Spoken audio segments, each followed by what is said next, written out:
Amen. Amen. Donc tu peux prendre place. Merci les chants. On acclame le Seigneur pour nos magnifiques chants. Acclame le Seigneur. Alléluia. Est-ce que tu peux te tourner vers ton voisin, lui souhaiter la bienvenue? Dis à ton voisin bienvenue ce matin. Alléluia. Dis à ton voisin, attache ta ceinture. Car ce matin, tu vas décoller. Alléluia, acclame encore le Seigneur. Amen. Alors ce matin, le Seigneur a une parole qui veut nous communiquer ce matin et c'est une parole qui nécessite d'être très attentif. C'est une parole qui nécessite d'être concentré. C'est une parole qui nécessite de ne pas être en train de scroller sur Instagram pour savoir qu'est-ce que font les autres églises, les stories des autres églises. Tu vois ce que je veux dire? C'est une parole qui nécessite... Et tu peux faire... C'est une parole qui va nécessiter vraiment d'être focalisée.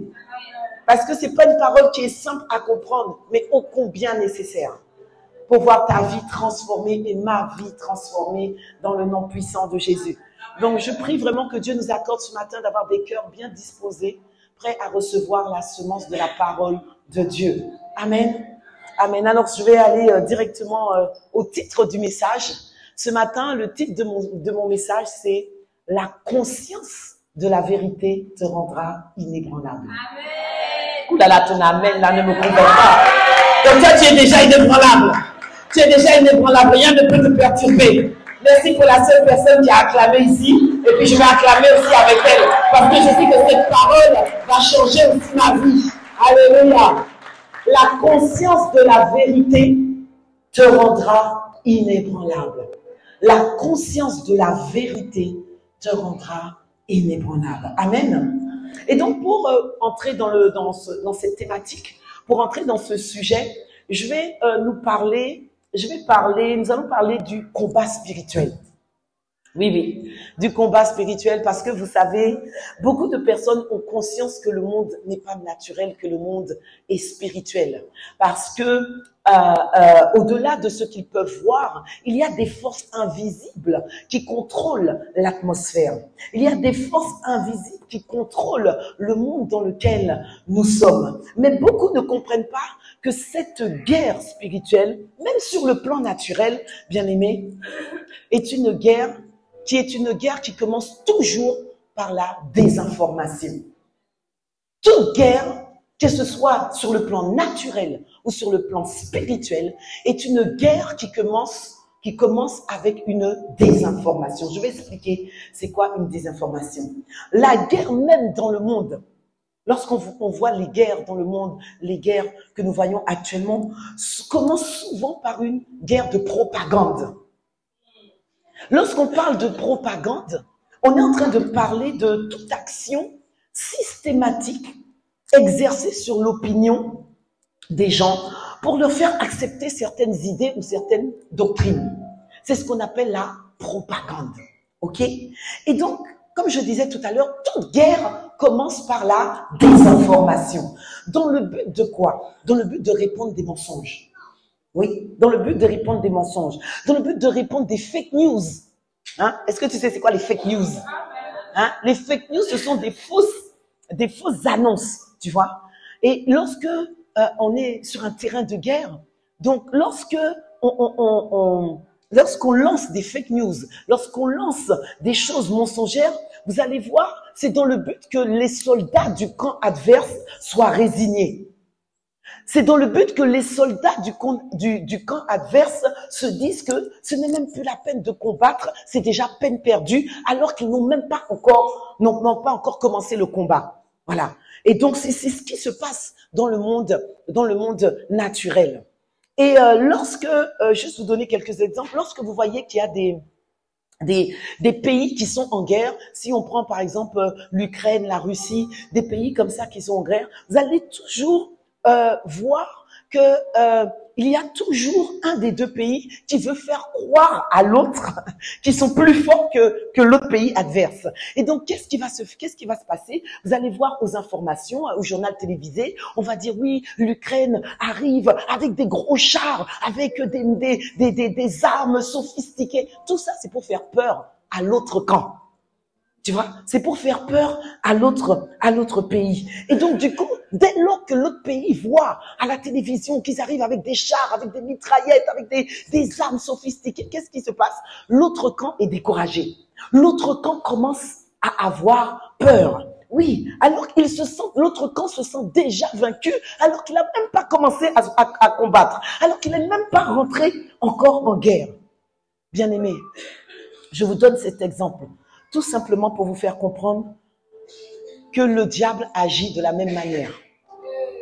Oui, le diable agit de la même manière. De la même manière, la spécialité du diable, c'est la désinformation. La spécialité de Satan, c'est la désinformation.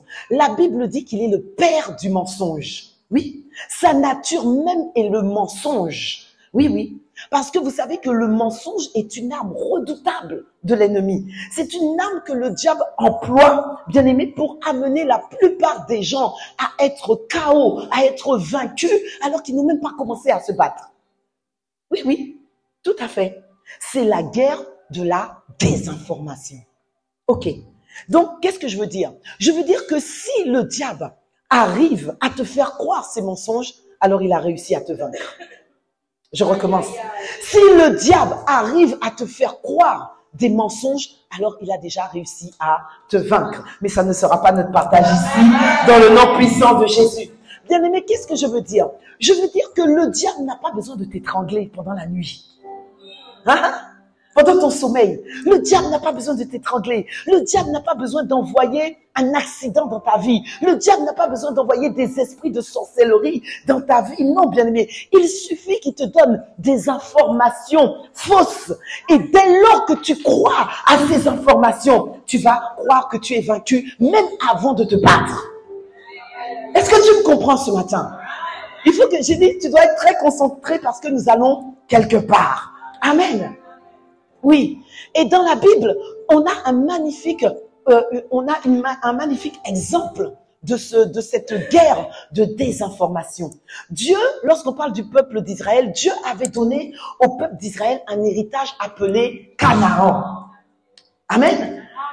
Pourtant, vous allez voir que dans cette histoire, le simple fait qu'ils se voyaient comme des sauterelles et qu'ils voyaient le peuple de Canaan comme des géants, bien aimés, alors ça les a empêchés d'accepter, d'aller à la conquête de leur héritage. Pourquoi? Parce qu'ils ont cru au mensonge de l'ennemi. Ils ont cru au mensonge de l'ennemi. Et dans cette histoire, quand les enfants de Canaan, les enfants d'Israël sont partis à Canaan, la Bible raconte que ils ont envoyé 12 espions. Ils ont envoyé 12 espions. Et sur ces 12 espions, il y en a 10 qui sont revenus avec une désinformation. Il y en a 10 qui sont revenus avec une désinformation, oui. Ou alors avec un mensonge. Parce que lorsqu'on parle de désinformation, on parle de mensonge. Amen. Ok?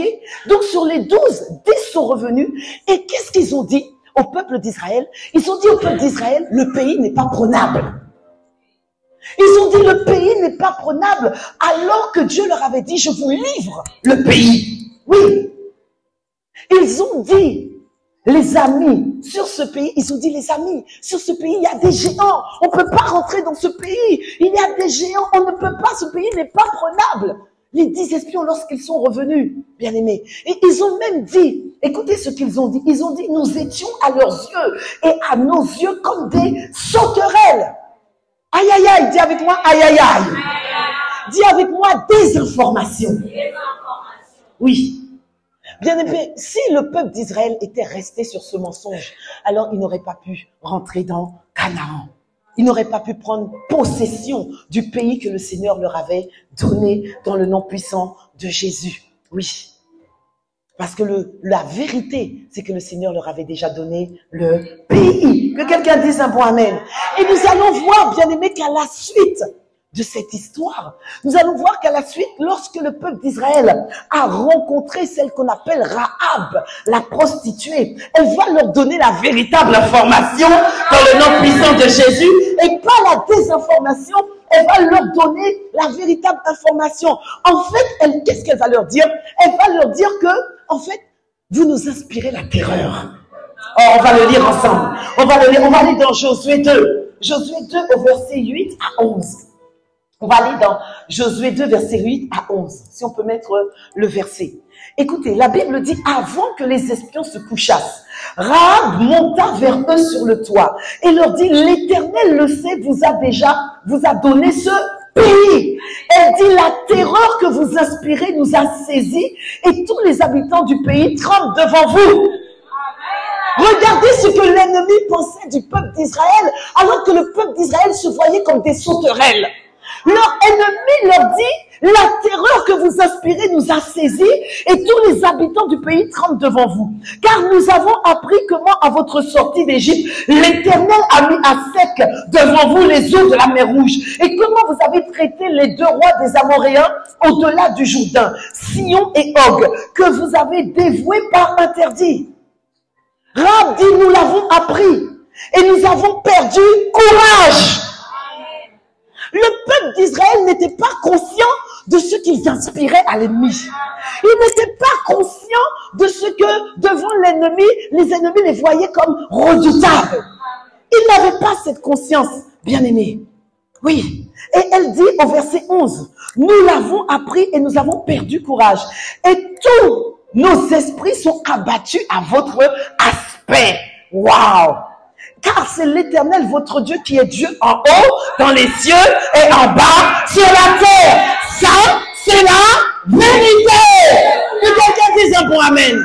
Ça, c'est la vérité. Bien-aimés. Oui, les 10 espions se voyaient comme des sauterelles, alors que leurs ennemis les voyaient comme des géants. Alors que les géants les voyaient comme des géants. Oui, oui, bien-aimés. Donc, la guerre spirituelle, mon point est que vous compreniez que la guerre spirituelle, c'est une guerre où Satan va tout faire pour te faire gober ses mensonges. La guerre spirituelle, c'est pas seulement au nom de Jésus, lâche prise, j'écrase ta tête, je te tords le cou, je te taille en pièces. Non. Il y a une guerre spirituelle qui s'appelle la guerre spirituelle, dont Satan va tout faire pour te faire croire et gober ses mensonges. Bien-aimé, il te suffit de croire que tu n'as pas de valeur, que personne ne t'aime, pour te plonger dans une espèce de tristesse chronique, pour te plonger dans une espèce de dépression, bien-aimé, et voler le bonheur et la grâce que Dieu voulait t'accorder. Amen. Et je me souviens qu'il y a quelque temps, lorsque nous avons eu le camp sur le rejet à la Cité Royale, qui était là au camp sur le rejet? Qui a suivi le camp sur le rejet? Aïe, aïe, aïe, aïe, aïe, il n'y a pas beaucoup de personnes qui ont suivi le camp sur le rejet. Oh, dis à ton voisin, tu dois rattraper. Dis à ton voisin, tu dois aller rattraper. Parce que vous savez, le rejet, c'est subtil. Tu penses que tu n'as pas le rejet. Non, moi, tout est ok, j'ai pas le rejet. Va écouter le camp du rejet. Je suis sûr que tu vas voir qu'il y a le rejet dans ta vie, dans le nom puissant de Jésus. Ah, yes. Donc, lors du camp, le camp sur le rejet, il y a une sœur qui s'appelle la sœur Crescence. Et cette sœur, elle a témoigné. Elle a témoigné de comment elle était persuadée que son père ne l'aimait pas. De l'âge de 6 ans jusqu'à l'âge de 26 ans, cette sœur croyait que son père ne l'aimait pas. Jusqu'au point où que quand son père est décédé, quand son père est mort, elle était contente. Elle était contente quand elle a appris que son père était mort, parce qu'elle était persuadée que depuis son enfance, son père ne l'aimait pas. Ouais, elle en était persuadée. Et elle a été détruite, sa vie entière, jusqu'à 26 ans, a été détruite, bien-aimée. Oui, jusqu'au jour où sa sœur lui dit, mais Crescence, tu sais que en fait, papa t'aimait. Papa t'aimait, Crescence. Tu étais la préférée de papa. Pourquoi papa était si dur avec toi? Il était si dur avec toi parce que tu étais sa préférée. Il était si dur avec toi parce qu'il savait, il avait vu les dons, les talents que Dieu avait mis à l'intérieur de toi. Et il voulait que tu puisses rentrer dans la vie que Dieu avait prévue pour toi. Voilà pourquoi il était dur avec toi. Mais papa t'aimait et tu étais sa préférée. Alléluia. Bien aimé, vous voyez comment le diable ment? Voyez comment le diable est le père du mensonge, bien aimé. Mais je déclare sur ta vie ce matin que tous les mensonges que l'ennemi t'a fait croire, tous les mensonges qu'il a déclarés sur ta vie tombent ce matin au nom puissant de Jésus, dans le nom de Jésus. Alléluia. Bien aimé, il te suffit de croire que tu ne vas pas y arriver. Il te suffit de croire qu'il te fasse peur, bien aimé. Parce que l'ennemi sait que toute une vie, que si tu n'utilises pas les dons, les talents, s'il te vole cette capacité de comprendre que Dieu a mis en toi des dons et des talents, alors tu ne seras pas une bénédiction pour ta génération. Il veut que tu meurs pauvre, alors que Dieu avait prévu de t'enrichir à travers les dons et les talents, et les capacités et les aptitudes que Dieu a mis à l'intérieur de toi. Oui, bien-aimé. Ouais. Il te suffit de croire que si tu donnes ta dîme, que tu donnes aux autres, alors il va te manquer de l'argent. Ça, ce sont les mensonges de l'ennemi, tu comprends? Je suis en train de te donner des mensonges de l'ennemi. Alors que Dieu avait prévu que c'était le moyen par lequel il voulait, bien aimé, te protéger du dévoreur. Oh, que quelqu'un dise un bon amen. Oh, les amis, je ne vous entends pas ce matin. La parole a besoin de réponse. Alléluia. Donc, je suis venu te dire, il te suffit de croire que si tu donnes ta dîme, il te suffit de croire que si tu donnes aux autres, alors tu vas manquer. C'est un mensonge de l'ennemi. Oui, bien-aimé, c'est un mensonge de l'ennemi. Si tu acceptes cette fake news, si tu acceptes ces mensonges de l'ennemi, alors tu vas rester dans le manque. Si tu acceptes de croire que les sorciers sont plus forts que toi, bien-aimé, si tu acceptes de croire que tu ne vas jamais vaincre ces sorciers, alors tu ne vas pas oser aller à leur rencontre, bien-aimé, alors que la Bible dit que le plus fort habite en toi. Que quelqu'un dise un bon amen. Celui qui est au-dedans de toi est supérieur. Il est supérieur. La Bible dit dans Osée 4 au verset 6 que nous connaissons, la Bible dit que mon peuple est détruit parce qu'il lui manque la connaissance. La Bible ne dit pas que mon peuple est détruit parce que Satan est fort.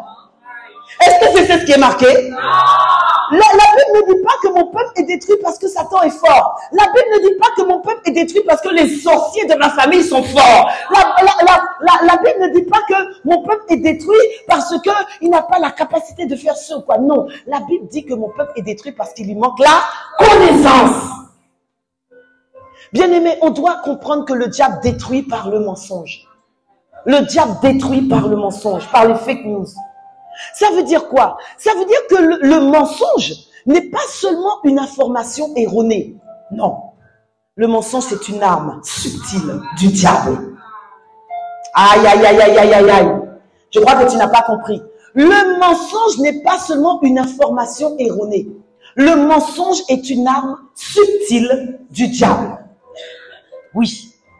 Oui, oui, oui, oui. Le mensonge, bien-aimé, est d'abord une arme subtile, comme je l'ai dit, mais c'est une arme redoutable du diable, qui lui permet, écoutez ça, qui lui permet de triompher alors qu'il ne s'est même pas encore battu. Qui lui permet de triompher sans rencontrer aucune résistance de l'être humain, sans rencontrer aucune bataille, bien-aimé. Oui. Aucune résistance. Même les enfants de Dieu, en particulier les enfants de Dieu. Le mensonge, bien-aimé, est l'essence même de la nature du diable. Ça fait partie de son identité, de son système de pensée. Le mensonge est sa nature. Le mensonge est son ADN. Le mensonge est ça, et tout ce qui est en lui. Écoutez ce que Jésus dit dans Jean 8 au verset 44. Jésus dit, il ne se tient pas dans la vérité. Il est en train de parler du diable. Il dit qu'il ne se tient pas dans la vérité. Il ne se tient pas pour la vérité. Je suis allé un peu plus loin, on va relire. Vous avez pour père le diable et vous voulez accomplir les désirs de votre père. Il a été meurtrier dès le commencement et il ne se tient pas dans la vérité. Il ne se tient pas dans la vérité. Ouais, parce qu'il n'y a pas de vérité en lui. Lorsqu'il profère le mensonge, il parle de son propre fond. Car il est menteur et le père du mensonge. Bien-aimé, on doit le comprendre que le diable est le père du mensonge. Et donc la seule manière de nous prémunir contre cette arme subtile du mensonge que le diable utilise dans nos vies, bien-aimé, ce n'est pas seulement la prière. Ce n'est pas seulement jeûner. Non, bien-aimé, ce n'est pas seulement ça. Mais c'est s'armer soi-même. Tu dois t'armer toi-même de ce qu'on appelle la vérité. Oh, que quelqu'un dise un bon amen. De la vérité comme ceinture au niveau de tes reins ou encore au niveau de ta taille. Et donc, on va aller un peu plus en profondeur. Là, tu dois bien écouter. Là, tu dois être attentif. OK? La guerre spirituelle, bien aimé, c'est de remplacer le mensonge de l'ennemi par la vérité de la parole de Dieu. Ça, c'est la guerre spirituelle. Dès lors où tu le fais, tu es en guerre spirituelle. La guerre spirituelle, c'est de remplacer les mensonges du diable par la vérité de la parole de Dieu. La guerre spirituelle, bien-aimé, comme je l'ai dit tout à l'heure, ça ne consiste pas à dire au nom de Jésus, je te taille en pièces, je t'arrache les yeux, je te crève les yeux. Non, c'est pas ça, bien-aimé. La guerre spirituelle consiste d'abord par remplacer les mensonges de l'ennemi que l'ennemi t'a donné par la vérité de la parole de Dieu.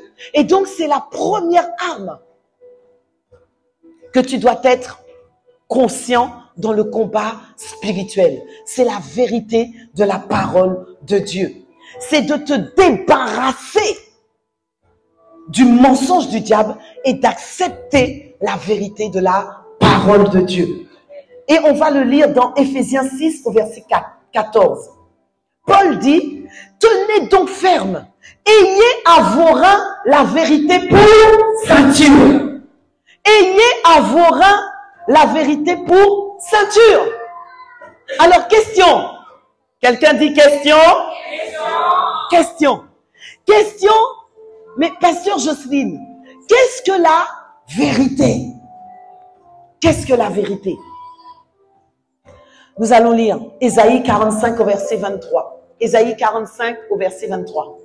La Bible dit, je le jure par moi-même, la vérité sort de ma bouche et ma parole ne sera point révoquée.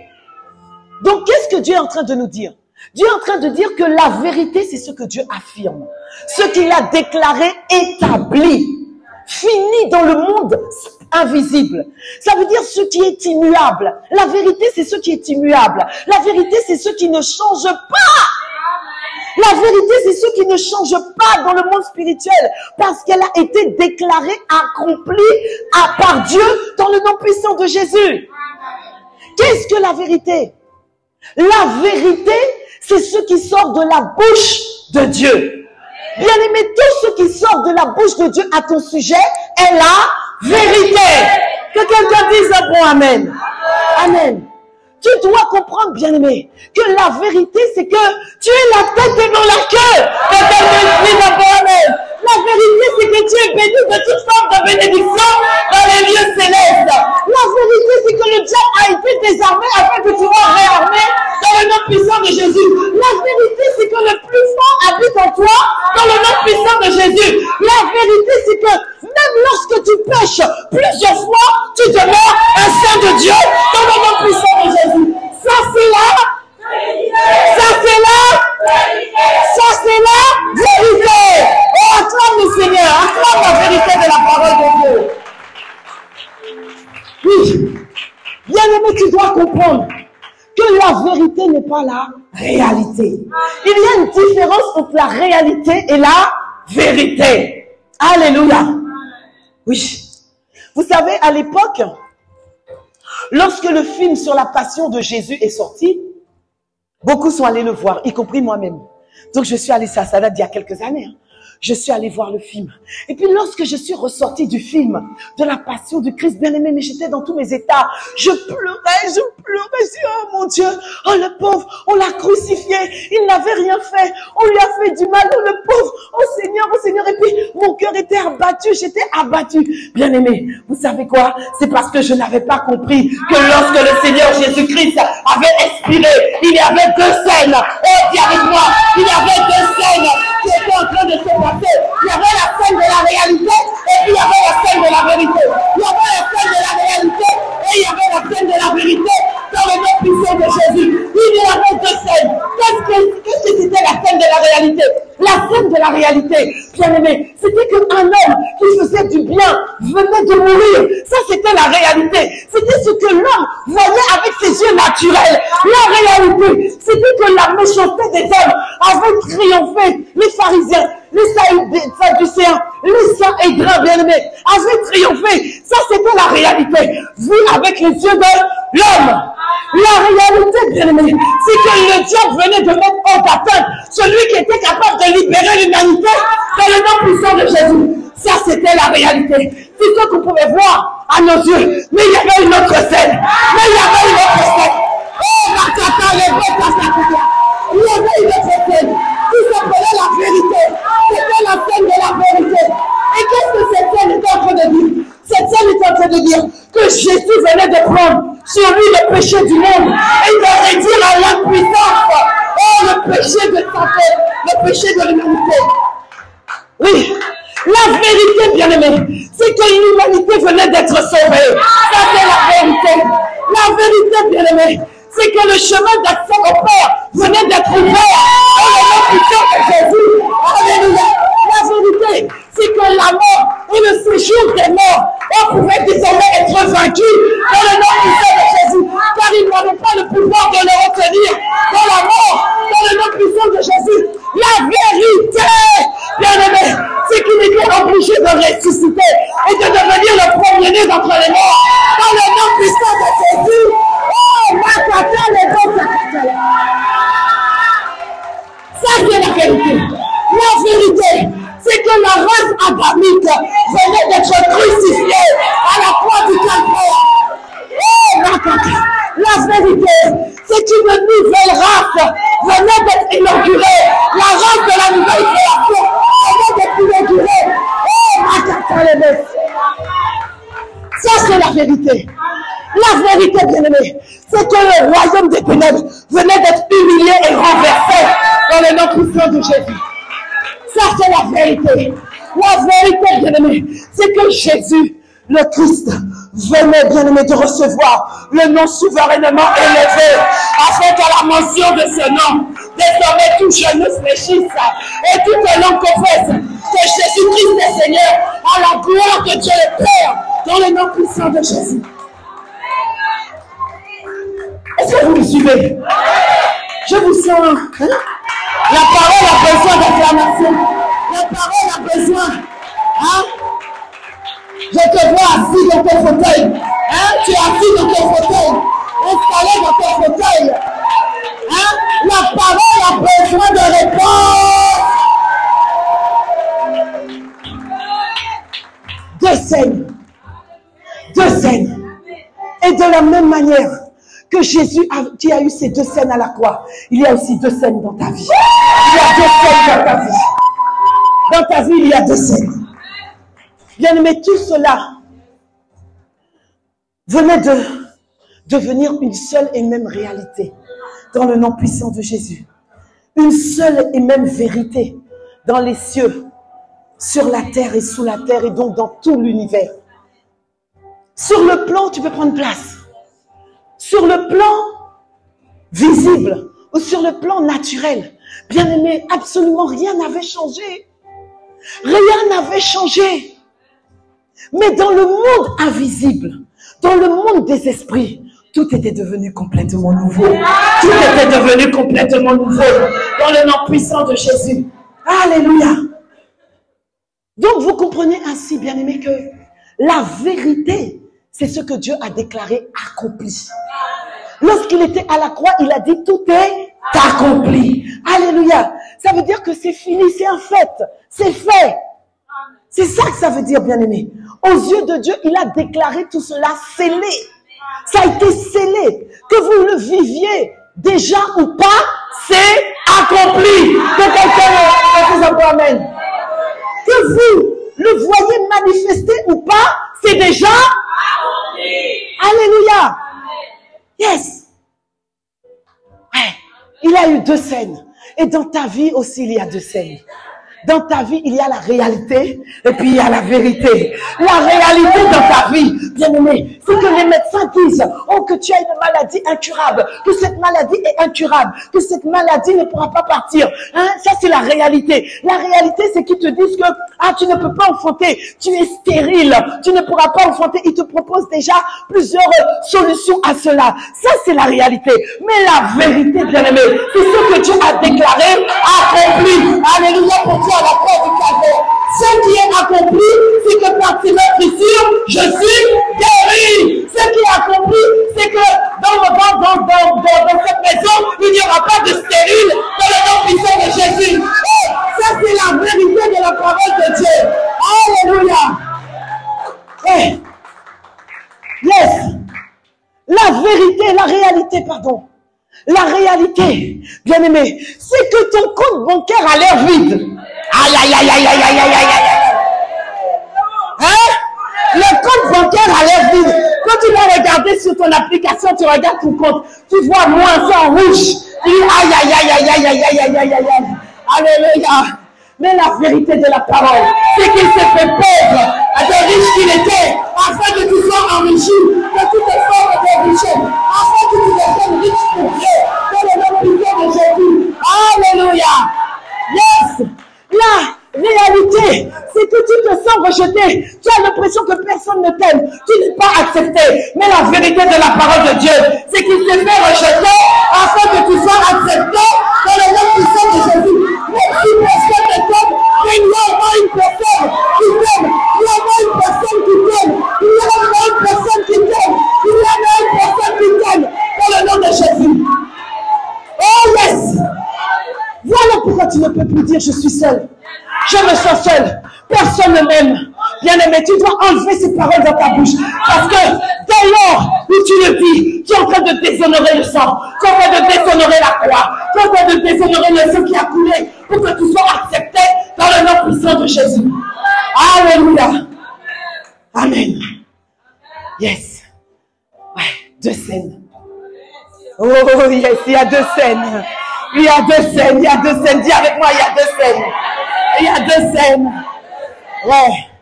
La vérité de la parole de Dieu, bien-aimé, c'est qu'il n'y a plus de condamnation pour ceux qui sont en Jésus-Christ. Ah oui.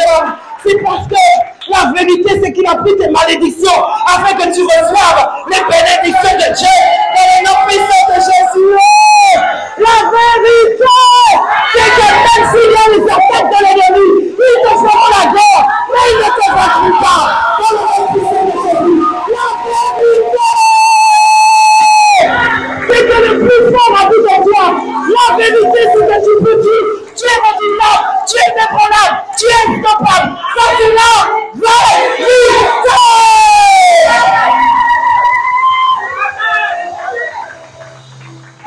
Ça, c'est la vérité. Oh oui. Oh oui, c'est la vérité. Parce que, bien aimé, il n'y a pas de fatalité. Il n'y a pas de fatalité. Toute réalité peut et doit devenir et doit s'aligner sur la vérité. Yes. La réalité doit s'aligner sur la vérité. Alléluia. Amen. Assieds-toi. Oh, Makata Lebo, Seigneur, est-ce que j'aurai le temps de tout dire? Makata Lebo, Sokoto. Maré Bobo la Baba. Aïe, aïe, aïe, aïe, aïe, aïe. Oh. Aïe, aïe, aïe, aïe. Non, bien aimé, c'est trop fort. Alléluia. Moi, je prêche. C'est pas Je prêche la parole de mon Père spirituel. C'est lui qui nous a enseigné ça. Aïe, aïe, aïe, aïe, la parole est très forte. Bien-aimé, je suis venu te dire qu'il ne s'agit pas seulement de proclamer la parole. Écoute-moi bien ici. Écoute-moi. Il ne s'agit pas seulement de proclamer la parole, de déclarer la parole. Parce que ça fait longtemps que tu proclames. Ça fait longtemps que tu déclares la parole. Et puis rien n'est changé. La situation est immobile. La situation semble ne pas changer. La situation semble être comme un baobab dans ta vie. Comme un arbre centenaire qui est dans ta vie depuis longtemps. Bien-aimé. Pourquoi? Question? Mais vous n'avez pas de répondant ici. Hein? Ici, là, c'est pas du tac au tac, tu vois. J'ai pas entendu. Ah, j'ai pas entendu. Question. Bon, puisque tu poses la question, je vais répondre alors. Puisque tu insistes. Yes. Question. Bien-aimé, tout simplement. Parce que tu as l'information de la vérité, mais tu n'as pas la conscience de la vérité. Tu as l'information, mais tu n'as pas la révélation de la vérité. Bien-aimé, tu peux proclamer une vérité. Mais vous savez que dans le monde spirituel, c'est un monde spirituel où on voit ce qui est invisible. Toi, tu ne le vois pas. Mais dans le monde spirituel, on voit ce qui est invisible. Et si tu déclares que je suis la tête et non la queue, mais qu'à l'intérieur de toi, tu n'y crois pas, à l'intérieur de toi, alors cela n'a aucun effet.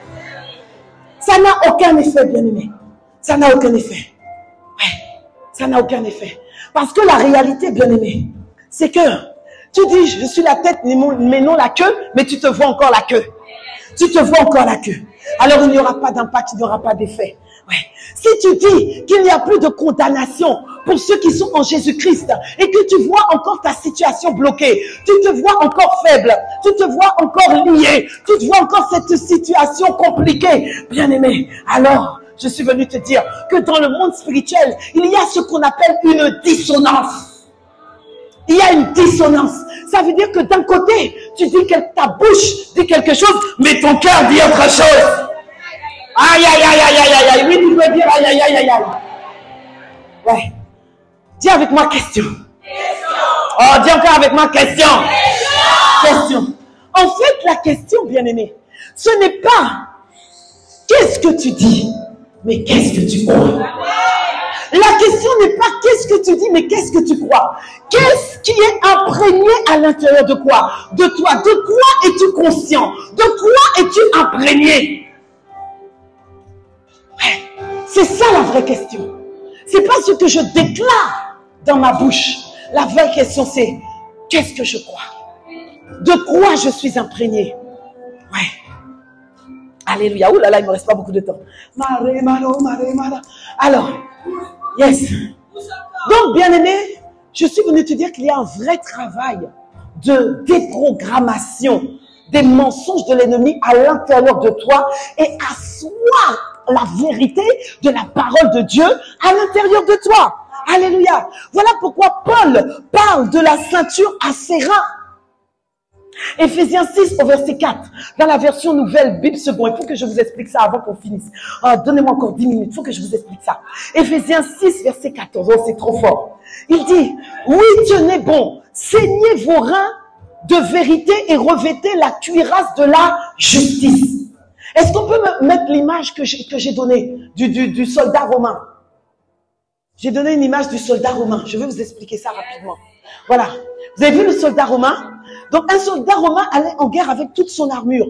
Ok? Il y avait le bouclier de la foi, la cuirasse de la justice, le casque du salut, l'épée de l'esprit, les chaussures du zèle de l'évangile de paix, la ceinture de la vérité. Alléluia. Donc, ça veut dire que lorsqu'un soldat partait en guerre, s'il ne revêtait pas toute l'armure, voilà pourquoi la Bible dit revêtez toute l'armure. Donc si tu ne revêtais pas toute l'armure, alors tu devenais vulnérable. Est-ce que tu me comprends? Tu vois, tu devenais vulnérable. Donc Paul dit, écoute ce que Paul dit, saignez vos reins de vérité et revêtez la cuirasse de la justice. Ok? Donc dans la tenue du soldat romain, l'épée était toujours rangée au niveau de la taille, autrement dit au niveau de la ceinture. Ok? Donc, qu'est-ce que je veux dire? Je veux dire que si tu proclames l'épée de l'esprit, si tu libères l'épée de l'esprit qui est la parole de Dieu, mais que tu n'en es pas conscient, alors cette épée qui sort de ta bouche n'a aucun impact. Est-ce que tu me comprends? Ok? Ça veut dire quoi? Ça veut dire ici que si tu n'as pas de ceinture, tu n'as pas d'épée. Parce que l'épée se range dans la ceinture. Alléluia. La ceinture, c'est ceux qui portent tout. D'ailleurs, quand tu mets ton pantalon, si tu mets pas de ceinture, qu'est-ce qui se passe? Le pantalon floupe, il tombe. Ok? Donc, pas de ceinture, pas d'endroit où placer l'épée. Alléluia. Il n'y a pas, ça, donc ça veut dire quoi? Ça veut dire que s'il n'y a pas de ceinture, ça sert à rien de proclamer la vérité. Tu as proclamé l'épée de l'esprit, tu as accompagné la vérité, mais elle n'est pas attachée à la ceinture. Ouais. Elle n'est pas attachée à la ceinture. Donc, Paul dit, dans Éphésiens 6, il dit, ayez à vos reins la vérité pour ceinture. Donc, Paul est en train de dire que la première arme à laquelle tu dois être attaché, c'est la ceinture de la vérité. Il dit, mettez à vos reins la ceinture de la vérité. Bien aimé, de quoi Paul est en train de parler lorsqu'il parle des reins? Il parle des reins, il dit, mettez à vos reins la ceinture de la vérité. De quoi il est en train de... Qu'est-ce qu'il est en train de parler? Dis-nous. Ah, tu veux que je te dise? Alléluia! Bon, puisque tu insistes. Donc, on va lire quelques passages rapidement. Oh Seigneur, donne-moi. Oh Marcata, il me reste 6 minutes. Écoutez les amis. On va aller dans Psaume 16 au verset 7. Version Darby. On va voir, on va comprendre c'est quoi les reins. Il dit, je bénirai l'Éternel, mon conseiller. Je bénirai l'Éternel qui me donne conseil. Durant les nuits, mes reins m'enseignent. J'ai dit Darby. Darby. Bon, c'est pas grave, je lis quand même. Je bénirai l'Éternel qui me donne conseil. Et il dit que durant la nuit, mes reins m'enseignent. Quand on va, le mot rein, ici en hébreu, c'est le mot kilia. Et le mot kilia donne une autre signification dans le même verset. Dans une autre version, on va le lire. Ok? On va lire dans Nouvelle Bible Seconde. Je crois qu'il l'avait mis tout à l'heure. Bon, là, il est passé. Là, c'était Darby. Est-ce que tu peux mettre Nouvelle Bible Seconde?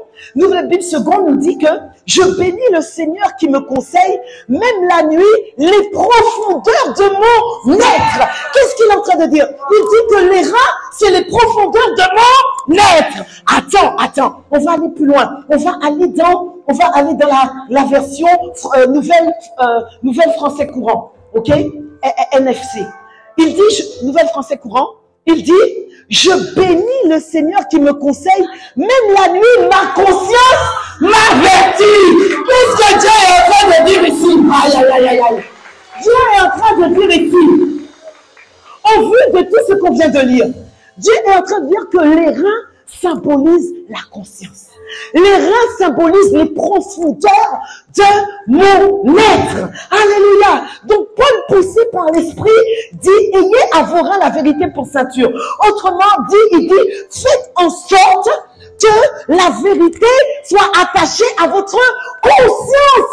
Que la vérité soit attachée aux profondeurs de votre être. Oh, Makata, le Makata. Oh, yes. Je t'explique encore, pour que tu comprennes encore mieux. Quand Paul dit, il dit, mettez la ceinture de la vérité à vos reins, Paul est en train de dire, la ceinture de la vérité, elle ne doit pas être dans ta bouche. Elle ne doit pas être dans ta tête. Elle ne doit pas être dans ton intellect. Mais la vérité de la parole de Dieu, elle doit être dans les profondeurs de ton être. Il faut que la vérité de la parole soit imprégnée dans les profondeurs de ton être. Il dit que je mets à mes reins la ceinture de la vérité. Ça veut dire que les profondeurs de mon être doivent être ceinturées de la vérité, doivent être barricadées de la vérité, doivent être imprégnées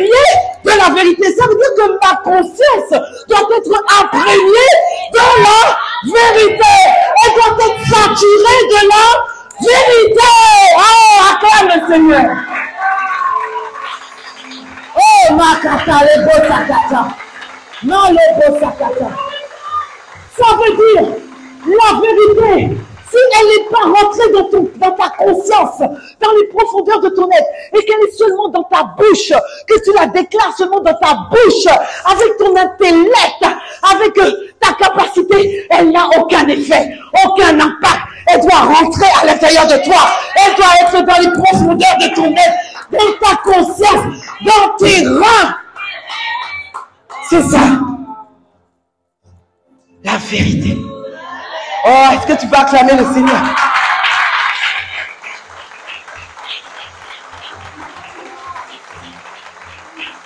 Bien-aimé, ça veut dire quoi? Quelles que soient les attaques de l'ennemi, je suis conscient de la vérité. Je marche dans la vérité. Je vis dans la vérité. Je respire la vérité. Le matin, je suis dans la vérité.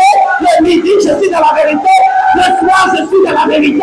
Dans le nom puissant de Jésus, quel que soit ce que l'ennemi dit de toi, je sais que la vérité dit que je suis une créature merveilleuse et mon âme le reconnaît bien dans le nom puissant de Jésus.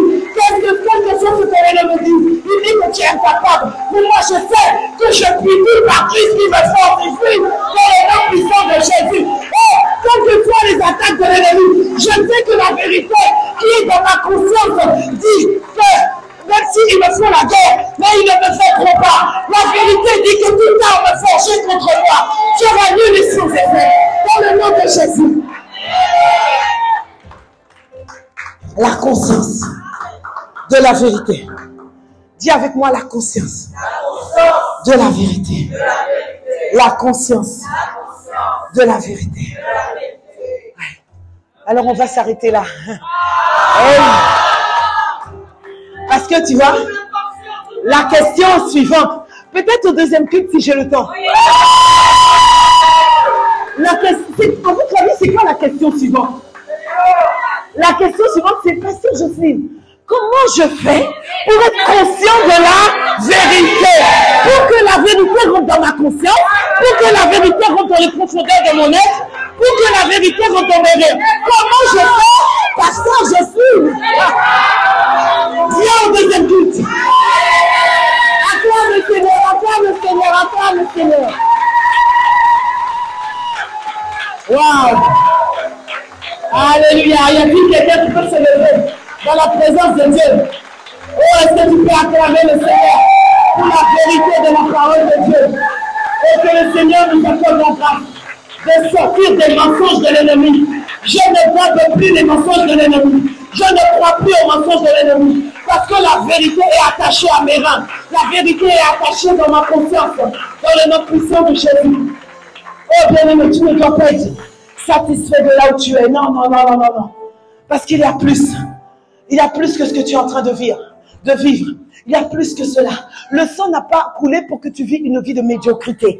Le sang n'a pas coulé pour que tu vives une petite vie, non. Le sang a coulé pour que tu vives les bénédictions de Dieu. Tout ce que le Seigneur a prévu pour toi et pour moi, dans le nom puissant de Jésus. Mais pour cela, tu dois être conscient de la vérité. C'est la vérité qui va te porter dans le nom puissant de Jésus. Oui. Oui. Tu vas dire, je ne suis pas satisfait, non.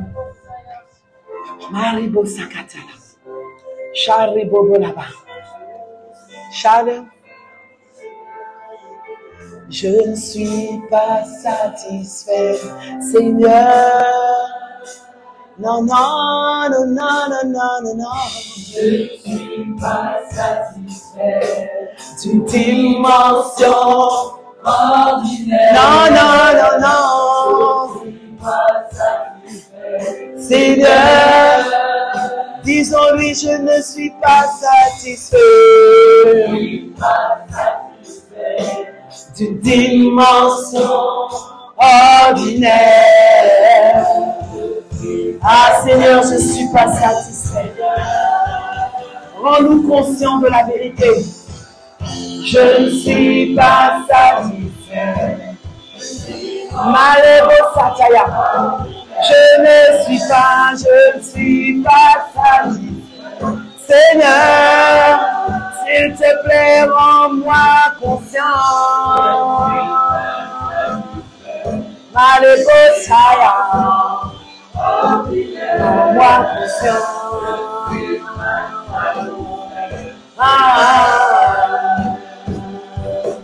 Rends-moi conscient.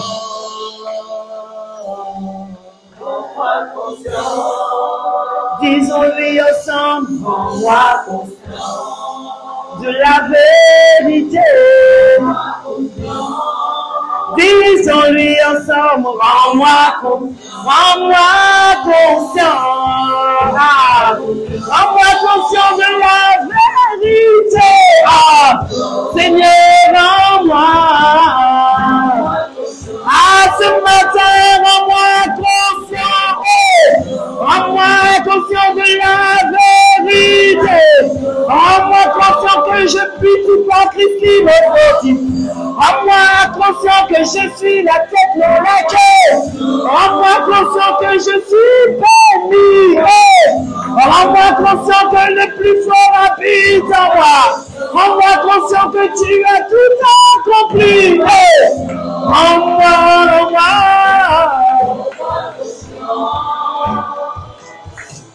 Oh, oh, oh. Oh, oh, oh, oh, disons-lui encore, Chalebosaya,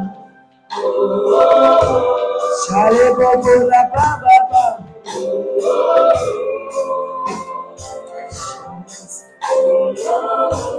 Alléluia. Tu vas élever la voix pendant quelques instants. Tu vas élever la voix. Et tu vas prier avec tes propres mots, avec tes propres paroles. Et tu vas demander à Dieu, Seigneur, pardonne-moi toutes les fois, Seigneur, où je n'ai pas été conscient de la vérité. Toutes les fois, Seigneur, où j'ai cru aux mensonges de l'ennemi. Toutes les fois où j'ai gommé les mensonges de l'ennemi. Toutes les fois où j'ai cru aux fake news de l'ennemi. Seigneur, pardonne-moi. Mais s'il te plaît, Abba, rends-moi conscient de la vérité. Est-ce que tu peux prier, le demander à Dieu? Est-ce que tu peux demander à Dieu de te rendre conscient de la vérité? Que la vérité soit attachée à tes mains. Que la vérité soit attachée à notre conscience. Que la vérité soit attachée aux profondeurs de notre être. Est-ce que tu peux le demander à Dieu? Est-ce que tu peux dire, s'il te plaît, Seigneur, ne me laisse pas dans l'ignorance. Ne me laisse pas, Seigneur, tomber les mensonges de l'ennemi. Ne me laisse pas de la méconnaissance. Oh, s'il te plaît, Abba, nous avons besoin de toi. En cette saison, oh, s'il te plaît, change-moi. Change mon système de pensée. Change ma mentalité. Accorde-moi la grâce. Oh, d'être un homme, une femme, un disciple de Jésus, qui marche non par la vue, mais qui marche par la foi, qui marche dans la conscience de la vérité, afin de devenir inébranlable dans le nom puissant de Jésus. Alléluia, merci Seigneur. Bien-aimé, alors que tu as fait cette prière, je déclare et je décrète dans le nom puissant de Jésus que tu deviens inébranlable. À cause de la vérité qui est attachée à tes reins, attachée à ta conscience, tu deviens un disciple affermi de Jésus-Christ. Tu deviens un disciple qui marche dans la vérité. Un disciple qui ne gobe plus les mensonges de l'ennemi dans le nom puissant de Jésus. Un disciple qui devient un géant spirituel. Un disciple qui devient ferme. Un disciple qui devient fort dans le nom puissant de Jésus. Je déclare et je décrète que le Seigneur illumine les yeux de ton cœur. Que cette vérité soit assise à l'intérieur de toi. Que cette parole soit assise et se fasse chair dans ta vie, dans le nom puissant de Jésus. Et je déclare que à cause de la conscience de la vérité, tu deviens inébranlable au nom de Jésus. Amen, amen, acclame le Seigneur. Alléluia. Et si tu as été béni, si cette parole t'a fait du bien, acclame le Seigneur. Alléluia. Amen. Alléluia, amen. Amen. Waouh. Dis avec moi, waouh. La puissance de la parole. Amen. Je te prie de bien vouloir prendre place. Nous sommes donc arrivés à la fin de ce premier culte.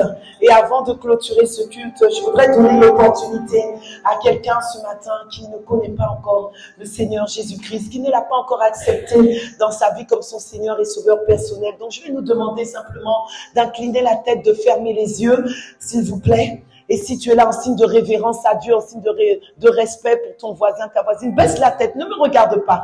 Baisse la tête, ferme les yeux. Et je vais demander à quelqu'un qui est là ce matin, qui a entendu cette parole et qui se dit, mais moi aussi je veux vivre cette vie. Moi aussi je veux être conscient de la vérité. Moi aussi je ne veux plus me laisser mener par les mensonges de l'ennemi, par ces voix qui me parlent à l'intérieur de moi, par ces forteresses qui m'empêchent d'avancer. Si tu es là ce matin et que tu veux rencontrer le Seigneur Jésus le Christ, qui a changé nos vies, qui a changé ma vie, celui qui est capable de réécrire l'histoire de ta vie, il est capable de le faire aujourd'hui. Il dit aujourd'hui, si vous entendez ma voix, n'endurcissez pas vos cœurs. Alors si tu es là ce matin, mon frère, ma sœur, et que tu veux rencontrer le Seigneur Jésus le Christ, je vais juste te demander de lever la main, simplement là où tu te trouves. Lève la main, ne regarde pas ton voisin. Peut-être que tu avais donné ta vie à Jésus, mais que tu étais retourné dans le monde et que tu veux aussi renouveler ton alliance avec le Seigneur. Tu peux aussi lever ta main. Cette invitation te concerne. Lève ta main que je te vois. Lève ta main. Je vois une main. Je vois deux mains. Je vois trois mains. Je vois quatre mains. Je vois 5 mains. Dans le nom puissant de Jésus. 6 mains. Dans le nom puissant de Jésus. Oh, alléluia. Dieu veut te faire du bien. Dieu veut changer ta vie. Il veut réécrire l'histoire de ta vie. Il veut te faire vivre les bénédictions dans les lieux célestes qu'il a acquis à la croix du calvaire pour toi. Alors je vais t'emmener ce matin, bien-aimé, à faire cette prière. Là où tu es, tu vas répéter, et nous allons tous répéter l'assemblée avec toi. Tu vas répéter après moi cette prière. Tu vas dire, Père, je te rends grâce pour cette parole. J'ai entendu ta parole et je reconnais que j'ai été éloigné de toi, que j'ai fait ma vie sans toi. Mais aujourd'hui, je veux revenir à toi. Je veux revenir à la maison. Je te demande pardon pour tous mes péchés, pour mon passé. Je te demande pardon. Aujourd'hui, lave-moi, purifie-moi par le sang de l'agneau et accepte-moi comme ton enfant ce matin. Merci Père, que par cette prière qu'on appelle la prière du salut, que je suis devenu ce matin enfant de Dieu. Amen, amen, au nom de Jésus. Amen, tu peux acclamer le Seigneur. Alors bien-aimé, si tu as fait cette prière, je vais encore te demander un pas de plus. Un pas de plus. On les reçoit à la fin. Comment ça se passe? À la fin? Ok, donc on va simplement vous demander que à la fin de ce culte, ne partez pas trop vite. On veut prendre le temps avec vous de vous expliquer qu'est-ce que signifie cette prière qu'on appelle la prière du salut. On veut vous expliquer cela et puis on veut vous prendre par la main, comme nous aussi on nous a pris par la main lorsque nous avons fait cette prière. Et je peux vous assurer, bien-aimés, que dès lors où tu fais cette prière, il y aura un shift, il y aura un changement. J'ai fait cette prière à l'âge de 18 ans. Aujourd'hui, j'ai 53 ans, bien-aimés, et je n'ai jamais regretté cette parole. Ma vie a été totalement changée. Et s'il l'a fait pour moi, il peut le faire aussi pour toi, parce qu'il ne fait pas de favoritisme. Dans le nom puissant de Jésus, que le Seigneur te bénisse. Acclame le Seigneur ce matin. Amen, amen, amen. Amen.